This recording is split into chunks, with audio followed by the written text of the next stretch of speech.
Hello, everyone, and welcome to the Coming Home to Yourself podcast. I'm your host, Vanessa, and here we'll dive into everything healing, mindset, confidence, manifestation, and how to become your most empowered self, aka coming home to yourself. In today's episode, we're going to talk about how you can master self trust and actually rebuild the faith you have in yourself. More often than not, when we went through trauma, we have these wounds, we were hurt in the past, or we're just overall fighting to become more so ourselves, right? We lost the aspect of self trust in the process. We don't feel safe within ourselves, especially when we're in fight or flight mode 24/7, like we talked about in the previous episodes. So it's important that you start rebuilding that because self trust is basically the foundation for everything you do in your own life, all of the aspects of yourself, and really what action steps and behaviors that you choose in the future. That's what self trust determines. So let's start with the question, what is self trust? And self trust is the ability to rely on yourself, to know at your core that you will always show up for yourself, make the best decisions you can, and handle whatever life throws at you. So it's not about being flawless in that sense, but it's about knowing that even when you mess up, you will take care of yourself, you will learn, and you will move forward. So think about how much easier life feels when you trust someone else, right? When you know they will follow through, they will keep their word and actually have your back. That same sense of ease and security applies when you trust yourself. But here's the thing, self-trust is often the first thing that we lose when life gets messy, right? So maybe you've been through a breakup where you ignored all the red flags and felt blindsided when it ended. Or maybe you made a career move that didn't work out and left you questioning your own judgment. Or maybe you trusted that one friend, and after the friendship ended, the people around you came forth telling you how they never trusted that person in the first place, which then leaves you questioning your own self-trust and quality of judgment again. All of these experiences chip away at your faith in yourself. And these are just simple examples, right? You start second guessing every decision that you make, doubting your instincts, and sometimes you even stop trying altogether because you're too scared to fail again. But losing trust in yourself isn't the end of the road. It's an invitation to rebuild, to come home to yourself in a way that's stronger and more grounded than ever before. So let's address the elephant in the room. Why is it so hard to trust ourselves? And a big part of it comes from how we're being conditioned. So, from a young age on, we're often taught to look outside of ourselves for answers. Teachers, parents, authority figures, caregivers, whoever you want to name, they are the ones who are supposed to know best, right? So we grow up learning to rely on external validation and approval instead of our own intuition and instincts. And over time, we stop listening to that inner voice and we start doubting whether it was ever there in the first place, right? But let me add something deeper here. Self-trust isn't just eroded by external influences, it's also affected by your relationship with discomfort. Somewhere along the way, you might have been taught to avoid discomfort at all costs. We hear that often, right? Maybe you were told to stay positive, or stop overreacting, or stop being so dramatic, or even just a weird look from somebody was more than enough when you felt scared, or hurt, or sad, or even uncertain. So over time, you learned to fear those feelings and kind of just bypass them instead of facing them. You started avoiding them, right? But here's the thing, every time you avoid an uncomfortable situation, you're sending yourself a message like, I cannot handle this. And the more you avoid, the less you trust your ability to handle challenges. But the truth here is, the only way to rebuild self-trust is to show yourself over and over and over again that you can handle discomfort and come out stronger on the other side after. Then there is the fear of failure. So every time we make a mistake, it feels like proof that we cannot be trusted, right? Society doesn't exactly help with this either. We're constantly bombarded with messages that say, don't mess up, don't take risks, don't make the wrong choice, all of these things. So we play it safe. And in doing so, we never give ourselves the chance to prove that we can bounce back, that we can actually make it, right? That we can actually get ourselves through it. And if we're being realistic, though, self-trust isn't built by never making mistakes. It's built by how you handle those mistakes. It's about showing yourself grace when things don't go as planned and proving time and time again that you can pick yourself back up. Then there is also your inner critic, which we have to mention. You know, that voice in your head that just loves to point out everything you've done wrong. The one that says, why did you do that? You're so stupid. You should have known better. All of those things. That voice is relentless, right? We all have it. And the more you listen to it, the harder it is to believe in yourself. And that's where the problem starts. The inner critic thrives on perfectionism in a negative way, on fear, on shame, right? It's that little voice that convinces you to doubt your instincts, to second guess your decisions, and to overall play small. But here's the thing with that. Your inner critic isn't a reflection of who you are. It's just noise. It's just noise that wants to keep you small and the same. And the more you recognize it for what it is, the more space you create for self-trust to grow. So the bottom line is this. Trusting yourself is hard because the world has taught you not to. You've been conditioned to rely on others, to avoid failure, to think failure is bad, to think making mistakes is bad, to fear discomfort, to shy away from it, right? To actually run the other direction when you see it coming, and to listen to your inner critic. But none of this is permanent. Self-trust can be rebuilt. It just takes awareness and intentional action and time. All right? So before we can rebuild self-trust, we need to understand how it gets broken in the first place. And often the answer lies in small, everyday actions. So the first thing I'm going to mention here, which many unfortunately do not even think of as a big deal, is breaking promises to yourself. So think about how often you make a promise to yourself and then you break it. You say you will wake up early and go to the gym, but in the morning you hit snooze a couple times until it's too late. You tell yourself that you will speak up to that one friend or person, but then when the time comes, you stay quiet and you play nice with them. You say you will go to the mall, the coffee shop, the restaurant, the theater, wherever really, alone, but every time the time comes to get ready and to go, you either end up asking others or you just cancel altogether because you're too scared to do it alone. You feel uncomfortable, right? It's too big of a step. You keep saying you will start tomorrow, but that day never comes. And you will keep repeating it. You've been doing it for years, probably. Each time this happens, you are sending a message to your subconscious saying, I cannot count on myself. And you're not even realizing that you do so.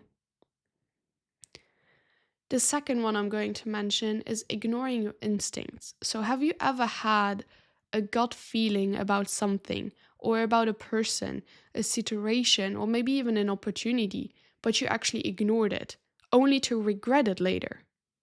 When you constantly override your intuition, you're essentially telling yourself that your inner voice doesn't matter. And over time, this destroys your ability to trust your own judgment. Also here, it's important for me to mention that there is a huge difference in your intuition telling you something is up, which is usually very calm and a very telling feeling within your gut, versus your ego telling you to skip the gym and lay in bed and watch Netflix and eat fast food because you're on your period and you deserve rest and you should not do too much, which is usually a very loud kind of feeling or thought and feels very relieving because you're keeping yourself small and in your comfort zone. So you have that relief of like, oh, okay, good, I don't have to do it, right? Whereas with your intuition, it does not feel like that at all. It feels like a very secure and sure feeling, and not at all as if you just bypassed something or you just got away with something. Trust me, you know the difference. You're just not listening to it. The third thing I'm going to mention is self-criticism. So the way we talk to ourselves matters more than people think. If your inner dialogue is constantly critical, like, why did you do that? You're so stupid. You'll never get it right, and so on. It's no wonder that you don't trust yourself. You wouldn't trust a friend who talked to you like that, right? Or just in general, another person who talked to you like that. So why would you trust yourself? Why have you normalized it for yourself?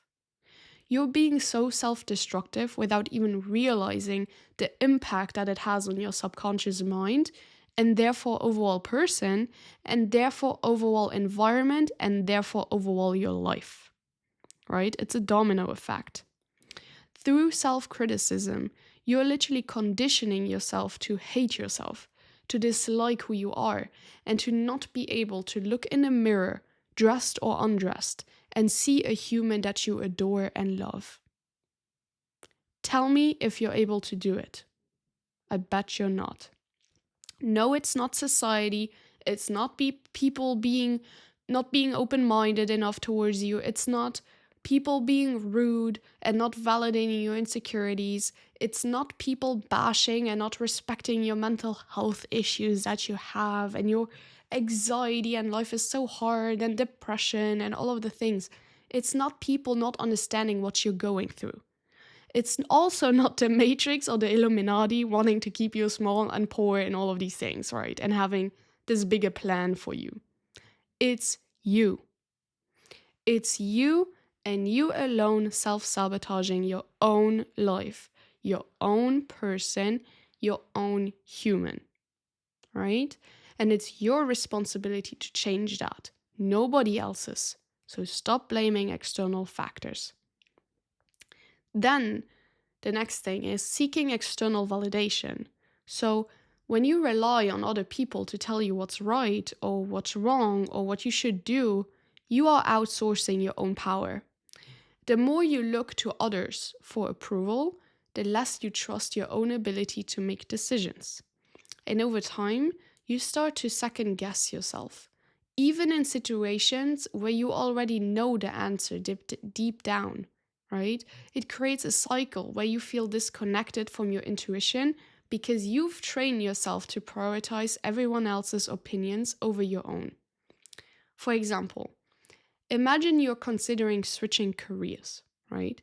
Deep down, you feel excited about the possibility of doing something more aligned with your passions, but you cannot move forward without asking your friends, your family, or even strangers online what they think. Their mixed opinions leave you more confused than ever, and instead of trusting yourself, you feel paralyzed and you actually end up doing nothing at all simply because you didn't get the validation or the unanimous answer you felt like you needed from them to go through with it, right? So you just give it up. You just let it go.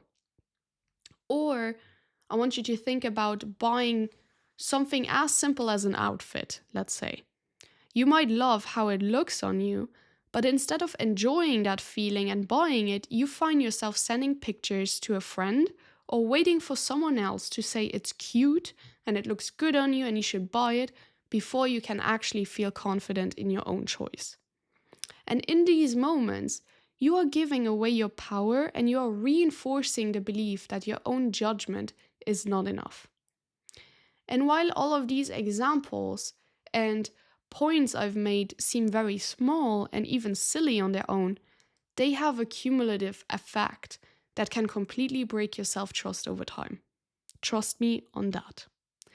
And it's easy to dismiss things like asking for someone else's opinion on something or doubting your intuition about a minor decision as harmless, but these moments send subtle and repeated messages to your subconscious like, I don't trust myself, I cannot do it by myself, I need others to help me, I'm not good enough alone, And when this pattern plays out day after day, year after year, it creates a deep disconnect from your own voice. What feels insignificant in the moment adds up, leaving you doubting your ability to make even the simplest decisions with confidence. Now, what I need you to realize is that a lot of you have had these conditionings from since they were at least, 4 years old? 10 years old? So calculate that if you're in your 20s or 30s now, or maybe a little younger or older, it doesn't matter. That's a good 2 or 3 decades living in these states. Do you really think that's going to change overnight? 20 years, 30 years of these patterns. Those are tough patterns and subconscious belief systems that have been ingrained in you years ago, when you were little, right? That needs a lot of practice, a lot of repetition, and a lot of time to change. I wouldn't always say a lot of time to change. Sometimes you can quantum leap, but depending on what pattern it is, it does take a long time to change. But the change itself, the change of choice itself, that can happen from 1 second to another, right? Anytime you choose against it, though, there are obvious consequences. So, what happens when you don't trust yourself?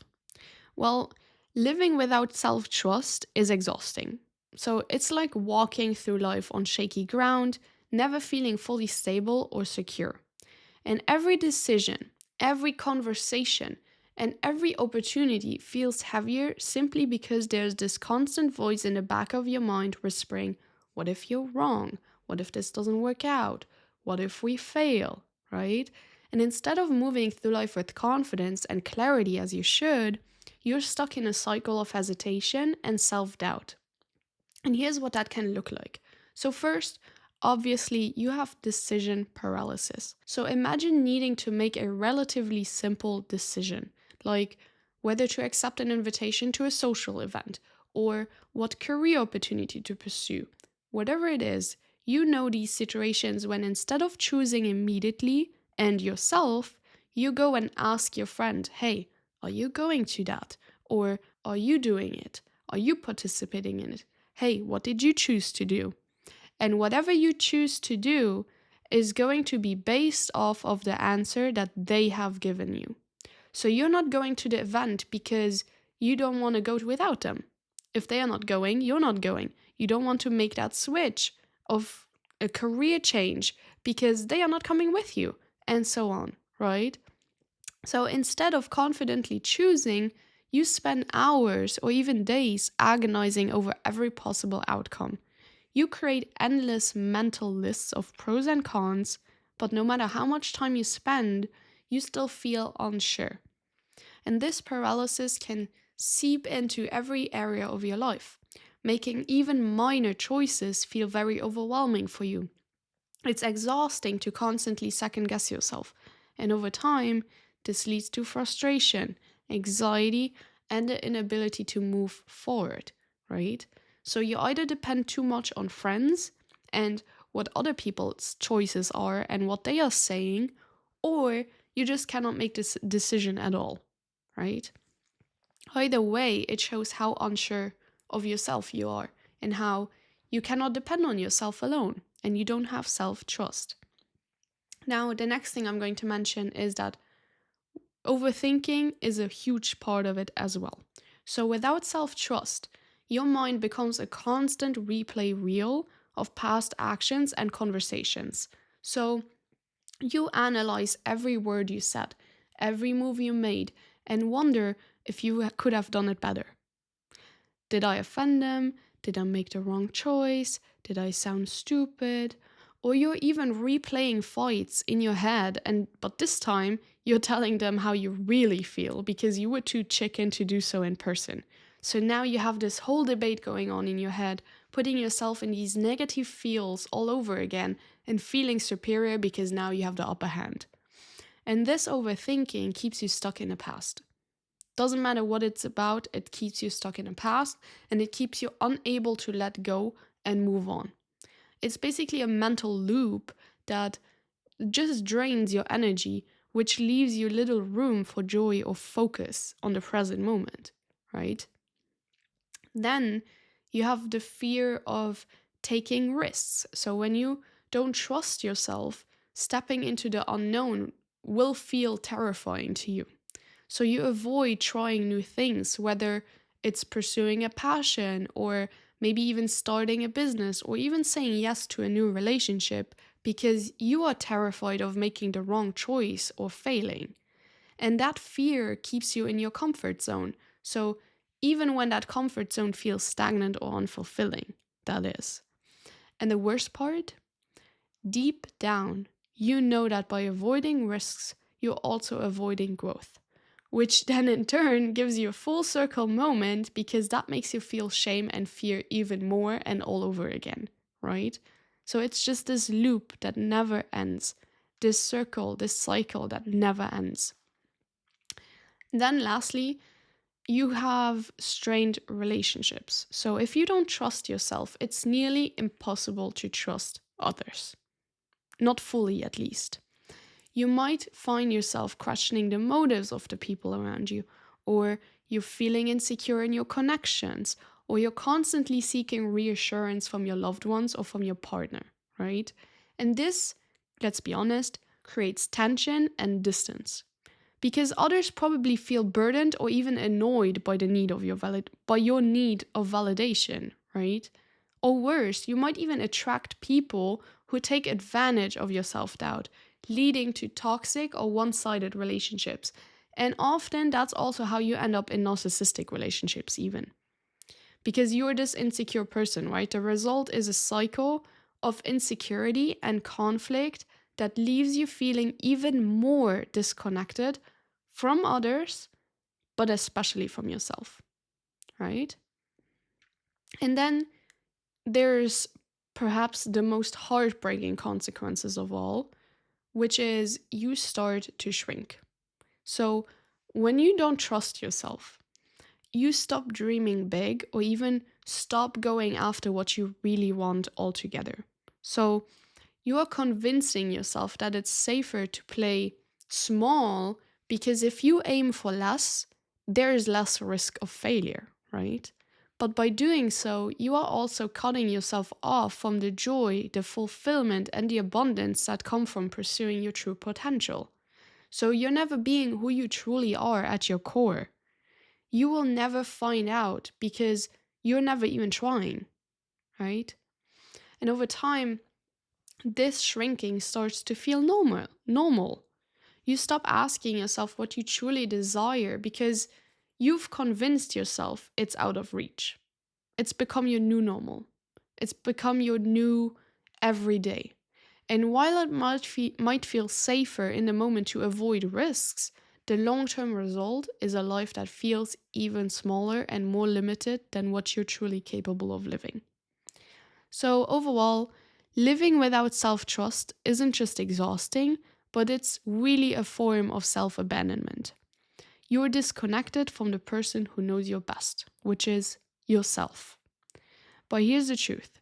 No matter how far you have drifted from self-trust, it's never too late to rebuild it, right? And one of the many quotes that I live by, which fits in so perfectly, and maybe some of you really need to hear this, is if you think the price of winning is too high, wait until you get the bill from regret. And I'm just gonna let you sit with it for a second. Okay, we've talked about different examples of consequences from when you lack self-trust. But what does self-trust actually look like in real life? Let's break it down with some everyday examples, right? So the first one is trusting your yes and no. Imagine you're invited to an event that doesn't really feel right for you. And instead of going out of obligation or guilt, self-trust means confidently saying no without over-explaining yourself. So it's knowing that you're allowed to make decisions that prioritize your own well-being. And one thing I can mention here is that you definitely have to be prepared to take some shit from people. Because if you haven't noticed yet, people, our society, has normalized a lot of bullshit, and they will make you feel bad for choosing the healthier option for yourself. It just is what it is. I cannot even count on my two hands anymore how many times I have told my friends or just overall people around me that I do not feel like going out, that I do not want to go party, or that I just do not want to drink alcohol while we are out, right? Most of the time, I just want to be in bed by 8 or 9 p.m., if I'm being honest.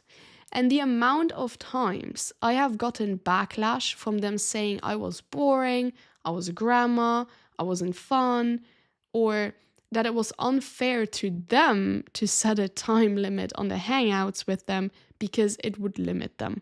And all the things, right? There's many different things that got thrown at my head.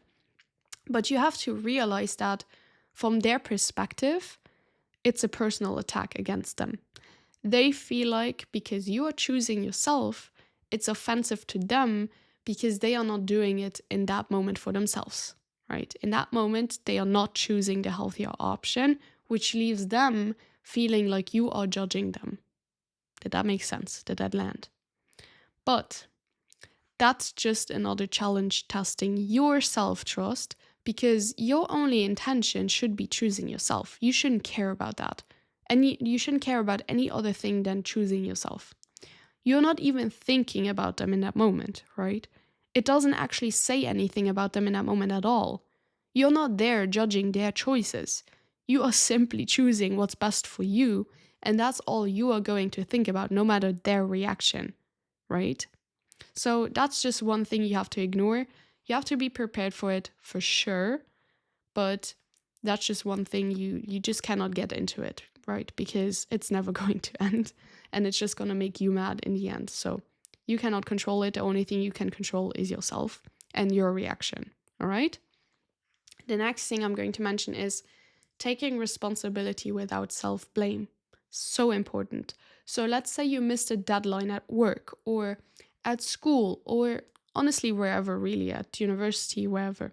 Self-trust doesn't mean pretending it didn't happen, but it means owning up to it without, let's say, without spiraling into self-criticism again, right? Overall, without spiraling, without being completely dysregulated. It is simply saying, okay, I made a mistake, but I will fix it, rather than, oh, I'm such a failure, I'm so stupid, I cannot do this, how can I forget? And feel bad for weeks after, or letting people make you feel bad for weeks after on end and apologizing over and over again, right? Because let's be honest, shit happens. We are all going to mess up certain things, but we can also fix them. We are going to fail, but we can also be the ones to succeed after. It's not the end of the world, okay? No matter what anybody says, you have to forget about that. So what, you failed? So what, you made a mistake? So what, you forgot something? Move on, let it go. Do better next time. Try not to let it happen again, but also don't beat yourself up if it happens again. Welcome to this world. You are human. It's a normal thing, all right? It can happen. The next thing is listening to your body. So self-trust isn't about giving in to discomfort. It's about recognizing your body's signals and choosing to push through when it matters most, okay? For example, if you've committed to a workout, but you feel tired or unmotivated, we all know this feeling, right? You just really do not want to go. Every fiber of your being just really does not want to work out. And self-trust means showing up anyway, because you know that your mind is just resisting the effort. You understand that discipline, not avoidance, builds resilience and self-belief. So instead of giving yourself an easy out, you trust that pushing through this moment of dysregulation will reinforce your confidence in your ability to follow through on your promises. And what society nowadays has taught you, and that whole love and light movement crap, is that listening to your body means oh, I'm just going to lay in bed all day because I don't feel well, so I need to skip the gym. I have a hangover. I'm just so tired to cook now. I'm just going to order in some fast food or make an unhealthy quick meal instead of nourishing my body properly. Or, oh, I just cannot do anything this whole week because I'm on my period and that's valid and I deserve to rest.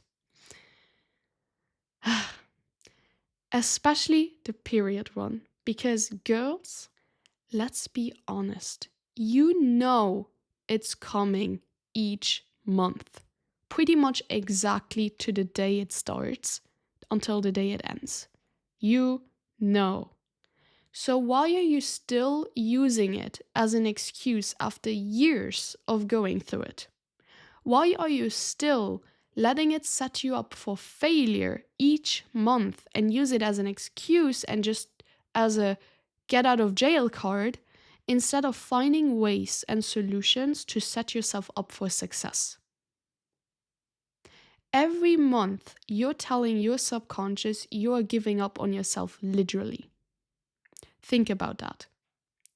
These things are not supposed to be normal. If you're feeling like absolute crap, I'm all for it. If it's like a medical condition, it can happen. You do need rest. You do need to discern and dissect and differentiate between the moments where it's really necessary and where you just want an easy way out, where you just want to play into your lazy patterns, right? But overall, let me tell you, these things are not normal because you are not building trust within yourself because at any minor inconvenience, you give up on treating yourself highly. Okay?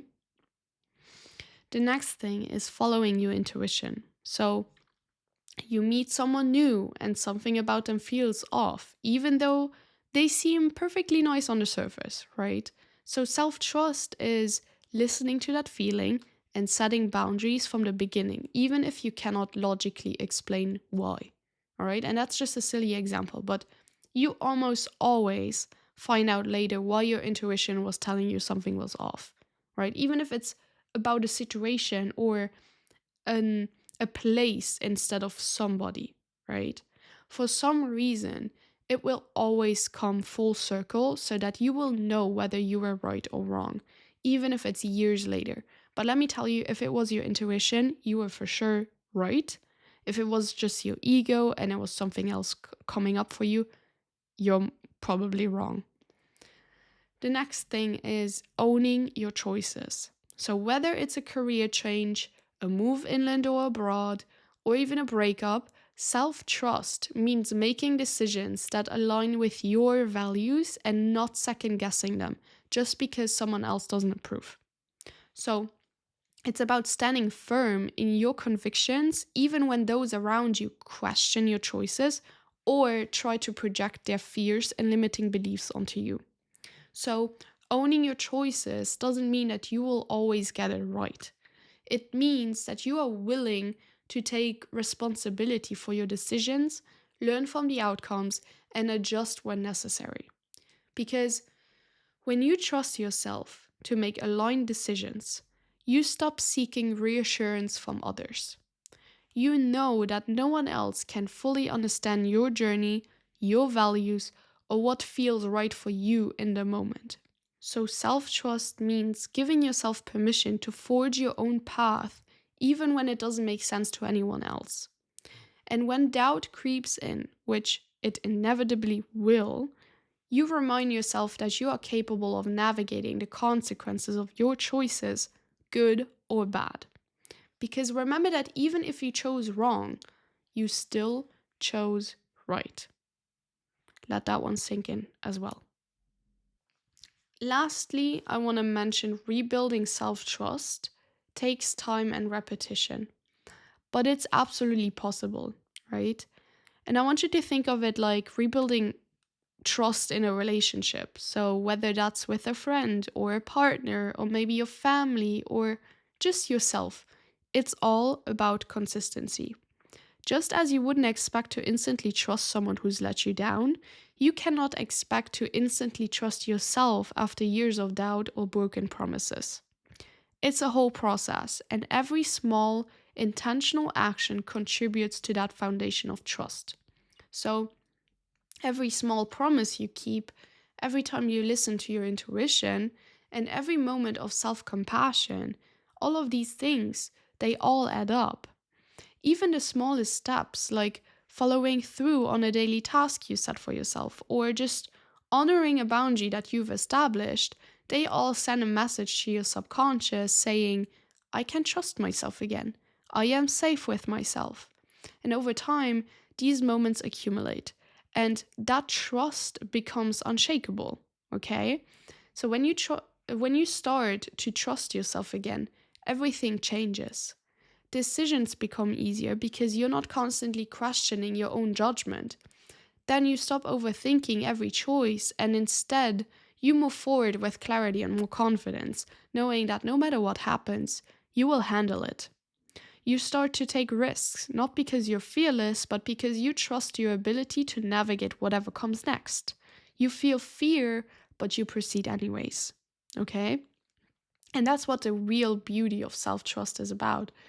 It gives you the courage to step into the unknown and grow. And while self trust grows, so does your sense of inner peace. You stop feeling the need to seek constant reassurance from others because you've built that reassurance within yourself. You feel grounded, secure, and aligned with who you are because you know that no matter what, you will always show up for yourself. And here's the most powerful part. When you trust yourself, the world around you begins to shift.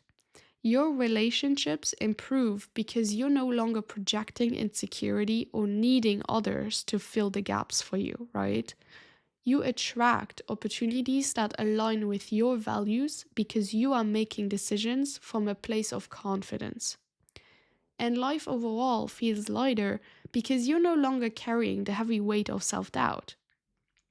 So, rebuilding self trust is a whole journey, obviously, but it's one of the most empowering journeys you will ever take. It's about really coming home to yourself and knowing that you are and always have been the one person you can count on the most. You are the only one who will always have your back no matter what. So, you need to prove yourself right in that. And if you've been wanting to put in 100% effort into yourself, then I would say the Coming Home to Yourself community is where it's really at. This is your space to dive deeper into everything we talk about here: healing, mindset, confidence, manifestation, and embodiment, with exclusive content and unlimited resources, live sessions to be integrated, and a supportive group of like-minded women who are all on their own journey of coming home to themselves, right? And if you are ready to go all in on yourself and your growth, this is your chance to join my world. You can find all the details in the link I'll leave down below and on my Instagram, and I cannot wait to see you inside. So with that being said, I'm your host Vanessa. Thank you for listening, and I'll see you in the next episode of the Coming Home to Yourself podcast. Bye!